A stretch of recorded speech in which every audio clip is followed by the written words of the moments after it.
और स्पीकर के ऊपर जो खड़े हैं ना दोनों तरफ वो नीचे चले जाए और गिर जाएंगे बच्चों, गिर जाएंगे।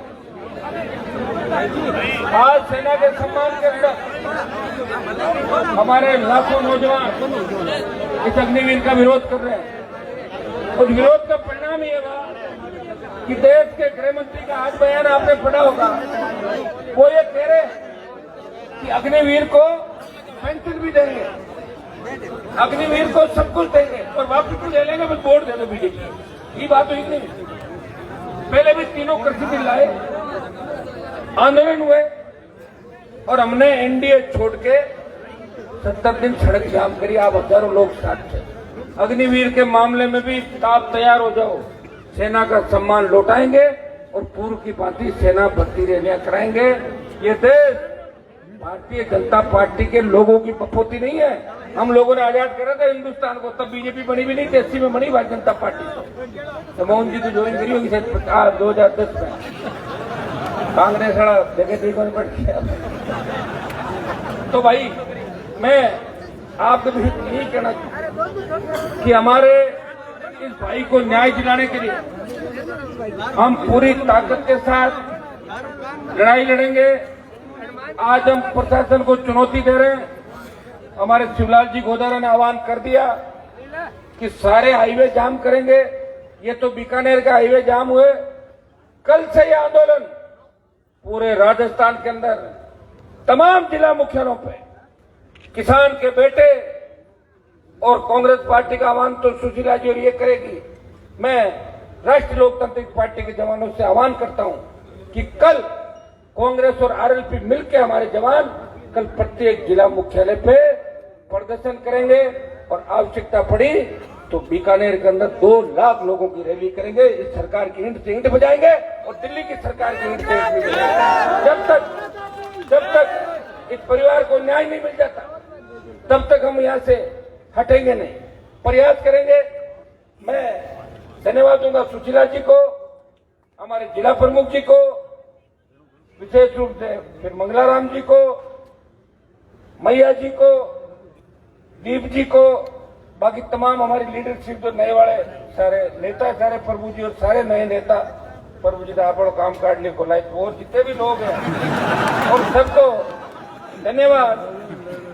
सरपंच प्रधान जी पाक्यू और तमाम शिवलाल जी आगे सर मोहन जी, विजयपाल और ये सारी टीम जितनी भी है ना। और मैं शहीद के पिताजी को, भाई को आश्वस्त करना चाहता हूं, हम इस दुख की घड़ी के अंदर आपके साथ हैं। हमें यहाँ इस मंच पे कोई राजनीति नहीं करनी। जहां भी इस देश प्रदेश के अंदर किसान जवान को आवश्यकता पड़ेगी, अभी तक तो हमें कोई सत्ता के अंदर जाने का लालच नहीं हुआ। जिस दिन सत्ता में एंट्री मारनी होगी आप बता देना। आप थक गए, सरकार तो तैयार बैठी है। आओ हनुमान जी हमारी सवारी करो। मेरा सवारी करने का मन नहीं फिलहाल। एक बयान एक साथ मिलकर कांग्रेस बीजेपी के अंदर बैठे लोग राजस्थान में एक बयान एक साथ दे दे कि ठीक नहीं है, हम कल शहीद स्मारक पर धरना देंगे। 24 घंटे के अंदर अंदर आपका सुबह तक आ जाएगा, शहीद का दर्जा मिल गया। लेकिन दम नहीं हमारे नेताओं के अंदर।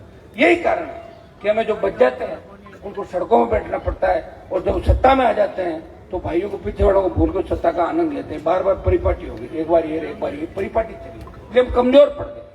लड़ना भी देखो अब आप लोग, मुझे तो याद है जब मैं कॉलेज में पढ़ा करता था, बीकानेर के छात्र आंदोलन सबसे बड़े हुआ करते थे। कोटा के छात्र आंदोलन जैसे मान लिया, मतलब बच्चे फिर मेहनत करते हैं, झंडे लेके घूमते हैं। जब उनको मिलता है कि लगता है टिकट तो मिल नहीं रहा है तो फिर क्यों खराब हो, इससे ज्यादा तो बिजनेस कर लें भाई, आराम से जिंदगी तो जिए।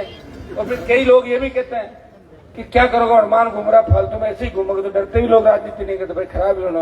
मंगल जी फेरी हनुमान जी को मैंने मकान दिलाया तो मैं आपको इस बात का धन्यवाद दूंगा तमाम हमारे नेताओं का कि हर नेता हमारा तैयार है। प्रमुख साहब को विशेष रूप, क्योंकि प्रमुख साहब वाले जब तक साथ नहीं रहेंगे तब तक अपना आगे राजनीति में ज्यादा रहेगा नहीं। इनको तो साथ जोड़ के रखना ही राजस्थान का विशेष रूप से ध्यान रखना। SC ST OBC JMM Jat मुस्लिम मेघवाल माली मीणा, एक मैं नारा देता हूँ, उसके साथ अन्य लोग भी समय समय पर आते रहेंगे और लेते रहेंगे हम सारे के सारे।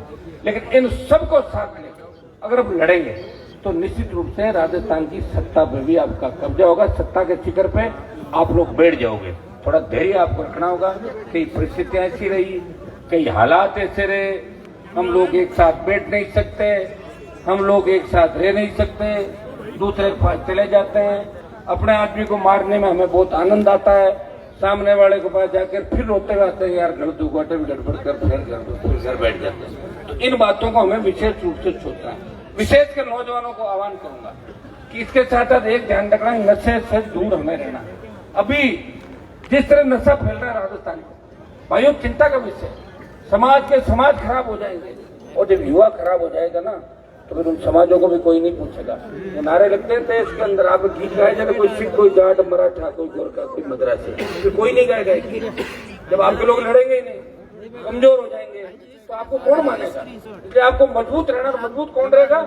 जवान, छात्र, जवान वो संस्कृत रूप से संस्कार के साथ जिए, अपनी कौम का इतिहास पढ़े, अपने बुजुर्गों का इतिहास पढ़े, अपने लोक देवताओं का इतिहास पढ़े और अपने देश के लिए क्या किया, किस वातावरण में हम रहते हैं, किस तरह रक्षक के रूप में लोग हमें मानते हैं।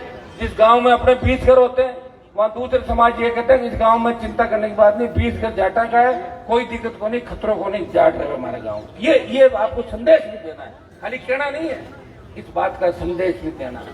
मैं कल हमारे वहां नागौर में एक राजपूत समाज के परसों गांव के अंदर गया, जाट समाज भी, राजपूत समाज भी। मैंने कहा तुम यहाँ शेड्यूल कास्ट के लोगों पे जो अत्याचार करते हो ना समय समय पे, इससे बदनामी हो रही पूरे प्रदेश के अंदर। आपकी ड्यूटी ये है, ये हमारे भाई पिछड़े हुए हैं, इनको बराबर लाना आगे। ये भाई वो जमाने चले गए, अब कोई आजादी के पुरानी पहले, अब तो आजाद कौन होगा? कहा तो विश्व अपन पहुंच रहे हैं, विश्व गुरु वहां पहुंच गए, आकाश के अंदर मंगल ग्रह पे जा रहे हैं, और कहा छोटी मोटी बात लेके गांव के अंदर बैठे हो। तो हमें इस बात का भी ध्यान रखना है।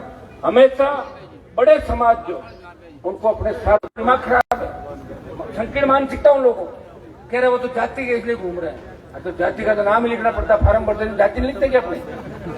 जाति एमएलए का फार्म भरोगे, मंगल भी लिखना नहीं पड़ता उसके अंदर, ये जाति इतने मुकदमे फलाना नहीं है, प्रॉपर्टी सारा तो लिखते हैं। तो जिनके नहीं है प्रॉपर्टी वो लिखते हैं मेरे पास नहीं है। तो सबसे गरीब विधायकों में नाम मेरा आया, और 5 जो गरीब एमपी देश में उसका भी छप गया, लेकिन 5वें नंबर पर नहीं, थोड़ा 2-3 पे आ गया था। तो ये तो हमें लिखना पड़ेगा भाई। तो लोग अगर कुछ क्या, हमें इन बातों का ध्यान नहीं रखना। हम मजबूत हैं, देश हमारी ओर देख रहा है, प्रदेश हमारी ओर देख रहा है। ओलंपिक के अंदर भी सबसे ज्यादा गंगा के तट तक अगर सबसे बड़ी आबादी थी वो हमारी थी। धीरे धीरे अगर देखेंगे डीएनए में कौन कौन है, तब तो बहुत बड़ी संख्या हो जाएगी अफगानिस्तान गंगा तक। तो डीएनए हमारा एक था, कुछ भाई इधर चले गए, कुछ इधर चले गए, कुछ दूसरी जगह बैठ गए, लेकिन हम सब भाई है। इस बात का भी मैं ध्यान रखना। मैं बीकानेर की संघर्ष समिति नौजवानों को इस बात का धन्यवाद दूंगा कि एक बीकानेर को मेरा इस बात का भी धन्यवाद, यहाँ छोटे से मामले में भी मैंने देखा कि हिरणों के जब शिकार हुए, आप लोग ढूंढ से चल के बीकानेर की आकर सरकार को झुकाया। लंपी की बीमारी है, धन्यवाद दूंगा नौजवानों का। लंपी का आंदोलन अगर राजस्थान में कहीं शुरू हुआ, वो बीकानेर और जोधपुर से राष्ट्रीय लोकतांत्रिक पार्टी के कार्यकर्ताओं ने शुरुआत करी थी। उसका फायदा ये हुआ कि लंपी यहाँ से आंदोलनों की शुरुआत होती। यहाँ बॉर्डर भी लगता, आपका तो अनूपगढ़ जिला अलग बन गया, खाजूवाड़ा अनूपगढ़, ये बॉर्डर यहाँ लगता है ना, ये बॉर्डर लगता है। तो बॉर्डर भी इस जिले का लगता है। निश्चित रूप से राजनीतिक रूप से जब हमारे समझदार लोग राजनीति के अंदर यहाँ आए, उससे पहले का जो समय था, उस समय विकास का ध्यान लोगों ने नहीं दिया। यहाँ पर 2000 के बाद, 97 के बाद बीकानेर के अंदर निरंतर प्रगति है। आप सब एकजुट होकर मिलकर काम भी कर रहे हो, प्रयास भी कर रहे हो। मैं एक ही आह्वान आपको करूंगा कि अभी जिस उद्देश्य के साथ हम यहाँ आए, हमेशा एक ही चीज मन के अंदर हमें रखनी है कि जहां भी पीड़ित, शोषित या जहां भी अन्याय हो, हमें ये नहीं देखना है कि इसका फायदा होगा नुकसान। हमें उस परिवार की मदद करनी है जो शोषित है, पीड़ित है, ये हमेशा ध्यान रखना है। बाकी जीवन तो हर कोई जीता है, कोरोना में 50 लाख लोग मर गए, कौन याद करता बताओ मुझे। मरना तो एक दिन सबको ही है। अच्छे काम करके अपन चले जाएं, देश सेवा करके, समाज सेवा करके, परोपकार करके। 2-3 दिन पहले मैं जयपुर में बैठा था, एक डॉक्टर आया SMS के अंदर, वो मुझे बोला भाई साहब आप उनको जानते थे क्या? मैंने कहा जानता था। क्या वो तो मर गए, बहुत अच्छा हुआ। मैं क्या आप तो ऐसी बातें मत कर रहे हैं, क्या बहुत तंग करता है लोगों ने। मैं क्या तो मरने के बाद भी अगर इसको गाड़ी दे तो इससे अंदाज लगा सकते, वो मरने के बाद भी कोई सही जगह नहीं जाएगा। लोग जब चला जाए उसको कहेगा वो घर चला गया। ऐसा काम अपने को करना है, ज्यादा भावुक होकर कुछ कर मत देना आपको, ठीक है ना भाइयों। हमें और अभी जैसे इन्होंने कहा हर जगह जिंदाबाद जिंदाबाद नारे नहीं लगते। कई जगह जिंदाबाद लगते हैं, कई जगह शहीदों के नारे लगते हैं। या सिर्फ एक ही नारा लगना चाहिए कि शहीद राम स्वरूप का स्वा अमर रहे, जय जवान जय किसान। या दूसरा नारा यहाँ पर नहीं है, समझ गया ना सारे बात। ये नारा यहाँ पर आप भावुक हो और आपकी गलती नहीं है। आप एकदम से जब अपने नेता को देखते हो भूल जाते हो। मैं आपको कहता नहीं हूँ नारों के लिए, कभी नहीं कहता, मैंने कभी नहीं कहा। एक वो जरूर वीडियो वायरल करते हैं, वो तो क्या हुआ कि जब काउंटिंग के अंदर जब ले जा रहे थे अपने पिछली MP के MLA की, तो उसमें पुलिस के कलेक्टर SP खड़े होंगे तो बच्चे डर जाते हैं ना सामने। भाई मेरे वहाँ काउंटिंग स्थल पे बाकी नेता तो जीतते तो बेचारे 1 किलोमीटर पैदल घसीटते आते हैं। मैं जाता हूँ सीधा लात मार के 5 जनों को ले जाता हूँ, तो पकड़ के सामने बंदूक वाड़ देकर छोड़ दे जाता, बंदूक वाड़ा सामने खड़ा तुम नारे लगो, मैं क्या दिक्कत है क्यों मैं ऊपर बैठा हूँ तो वायरल करता है। हनुमान जी तो के नारे लगा रहे, अरे के नारे नहीं लगा रहा हूँ। अभी लोकसभा के अंदर बोल रहा हूँ, विधानसभा में 5 में बोल रहा हूँ, तो बच्चों को समझाना पड़ता, डर निकालना पड़ता उनका। डरो मत, मैं तुम्हारे साथ हूँ ना। ऊपर को बिठा रखा तो चुपचाप क्यों डर रहो, सामने बंदूक खड़ा, मैं खड़े उठा गए नारे लागे घोड़े करना पड़ता। तो साहब नारा के लगवा के नहीं लगवा रहा, मैं तो सबको ठीक कर दिया। सारे नेता गली गली आने लगे, पहले मिलता ही बोले नेता 20-25 अच्छा काम किया, मैंने चार्ज कर दिया सबको, कईयों को जवान कर दिया। कहीं पहले उठता कौन जो 6 बजे उठ एक्सरसाइज करे। मेरे को दिक्कत यह है कि मैं एक्सरसाइज नहीं करता, मुझे लग रहा है कहीं मेरा शरीर धोखा नहीं देता। मैं बाकी तो मैं काबू नहीं होगा किसी का। ये शरीर वाला जो मामला ना, इसका पता नहीं चलता आजकल, पता ही नहीं भाई कोविड के बाद क्या पता चलता है। लेकिन दुआएं इतनी आप लोगों की है। और रामेश्वर जी जिस दिन बीमार हुए उस दिन हमने खाना नहीं खाया पूरे दिन। मेरे पारिवारिक संबंध थे, मेरे बच्चों ने, और ईश्वर से हमने प्रार्थना की कि इनको बचाएं। ईश्वर ने बचा लिया, लेकिन अब सब दुआ करेंगे वो जल्दी अपने भी स्वस्थ होकर लौटे एक बार।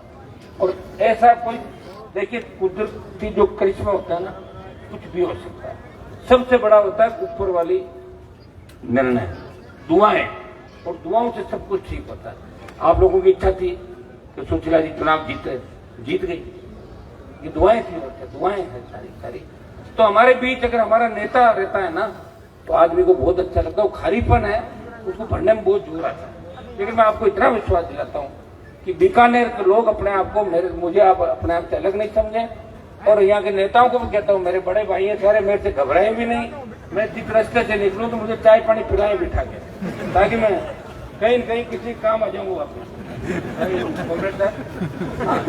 तो मैं कोई ऐसे सबका विरोध नहीं करता। मैं देखता हूँ अक्सर हमारे DJ चार लटकाए यार, वो कहीं विरोध क्यों करे। मेरा कोई मकसद ऐसा नहीं है।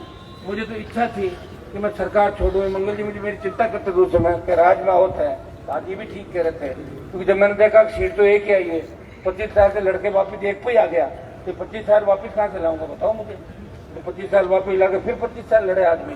तो भाइयों, लेकिन फिर भी कुछ लड़ने वाले चाहिए, कुछ सरकार के अंदर रहने वाले चाहिए, कुछ विपक्ष में लोग चाहिए, सब जगह लोग चाहिए, तभी काम होगा। तो मैं लड़ाई के अंदर तो आपको चिंता नहीं करने की आवश्यकता। लोकसभा में गया तो भी आपका सम्मान बढ़ाया, हर लड़ाई लड़ी, और देश में बात चली कि राजस्थान का सांसद लड़ाका है, तो किसान को उनकी रखवाली के लिए कहीं भी आ सकता जा सकता, हर व्यक्ति को साथ लेके चलता है। और ये मैं आपको विश्वास दिलाता हूँ कि मैं हर आगे बढ़ने वाले आदमी के साथ हूँ। मैं चाहता हूँ कि नए नेता हमारे ऊपर के आए, क्योंकि जो लंबी लड़ाई सड़कों पर लड़ सकते हैं, एनर्जी और उम्र ही होती है सबसे ज्यादा। आज 25, 30, 35 साल का जो नौजवान लड़ सकता है, वो हम थोड़ी लड़ सकते हैं। और हमसे आगे वाले 80 साल के वो कैसे लड़ाई लड़ेंगे। हम चाहते हैं नए लोगों को मौका मिलना चाहिए। और मैं तो पार्टी इसलिए बनाई, मैं क्या उन्होंने कोई टिकट कटे तो भी तैयार और नहीं बेटा जो मैं क्या आपने अलग चल रहे तो बाकी तो मैं क्या कर सकता हूँ। बाकी मेरे जितना प्रयास कोई नहीं कर सकता। और मुझे इतना सीधा व्यक्ति 5 आदमी कह देते हैं कि आपको ये काम करना है, मैं वही कर देता हूँ। मैं किसी को धोखा नहीं देता और मेरे को तो अक्सर धोखा लोग 80% देते ही रहते हैं, मैं लेता रहता हूँ। मन ध्यान है कहूँ तो ये लास्ट में, लेकिन इलाज नहीं है, मुझे आगे की ओर जाना है। तो मैं धन्यवाद दूंगा आप सब नेताओं को, या तमाम नेता को जो बैठे हुए 4-5 दिन से। अब अपनी अगली जो मंजिल होगी वो इस परिवार को न्याय दिलाने की, दीपाराम जी, परिवार को न्याय दिलाने की जो हमारी मांग है, वो मांग राजस्थान की और देश की सरकार पूरी करे। वो संघर्ष समिति अभी बात करेगी, इनके पास कोई अगर मैसेज है ये बता देंगे, नहीं तो अपन आह्वान करेंगे कि पूरे राजस्थान के अंदर इस आंदोलन को गति कैसे दें और इस भजन मंडली भजनलाल सरकार को घेर ले राजस्थान के अंदर, ये काम हम करेंगे। धन्यवाद आप।